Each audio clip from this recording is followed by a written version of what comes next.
So let's move on to Group D. So in Group D, there's Croatia, the Czech Republic, England, and Scotland, with the host cities being London, England, and Glasgow, Scotland. So let's kick it off with Croatia. Still under coach Zlatko Dalic, the 2018 World Cup finalists are back at the Euros to follow up on a steady period of rebuilding. Along with the experience of Luka Modric, Ivan Perisic, Domagoj Vida, and Dejan Lovren, the squad also boasts some exciting prospects such as Josip Brekalo and Nikola Vlasic. With that being said, I think Croatia looks well equipped to put up a challenge at this tournament. Let's talk about the Czech Republic. With a very underrated team, coach Jaroslav Silhavy will look to put up a better showing than they did at Euro 2016. Along with skipper Vladimir Darida, the Czechs boast the likes of Šusek, Kufal, and Patrick Schick, who are all in good form this season. There's also Janko and sharpshooter Kamenchik, who could make the Czechs a very tricky opponent to face within the group. And now time for the Three Lions, England. Aiming to improve on their Euro 2016 horror show, coach Gareth Southgate and a star-studded squad are ready to take the tournament by storm.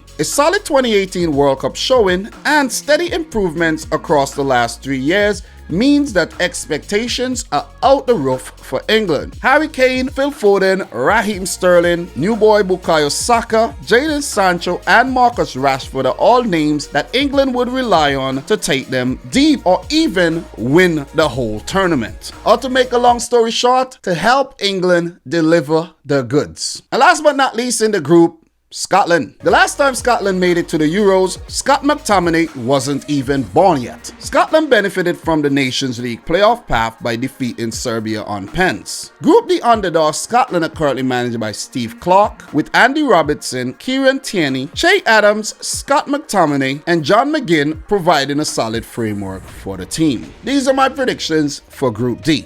So coming in fourth, I'm going to say Scotland. Even though they would be one of the host nations here in their group, I don't think they will do well against the likes of England, Croatia, and a very tricky Czech Republic. I could be wrong because Scotland have been picking up some good results lately. They have the likes of Robertson and Tierney playing in the same team. Tierney playing more as a center back, Robertson as a left back. And there's quality in the team like Che Adams, Stuart Armstrong, there's John McGinn, and there's a few other little good players around the team. So I won't be surprised if they place higher than fourth, but I'm going to go for them to come in fourth. Third place, the Czechs. A very tricky unit here. Šusek, Kufal, Kral, all these players comes to mind. They are a hard team to play. They're a very difficult team to predict. But based on Croatia's caliber in tournaments, not in qualifiers or away in, a Nations League game or whatnot, this is a tournament. And I think Croatia does a lot better at tournaments than they do in like friendlies and other things. So I'm gonna say the Czech Republic come in third here. Croatia, I'm gonna put them second because there's always some kind of doubt with Croatia. I won't say they're gonna top the group. They can go on to top the group, but I'm gonna say second. Led by Luka Modric still. The team boosted by the likes of Vlasic and Brekalo. There's still Ribic, Kramaric, Perisic, Kovacic. The team is still very good. A lot of people seem to forget how good this team still is.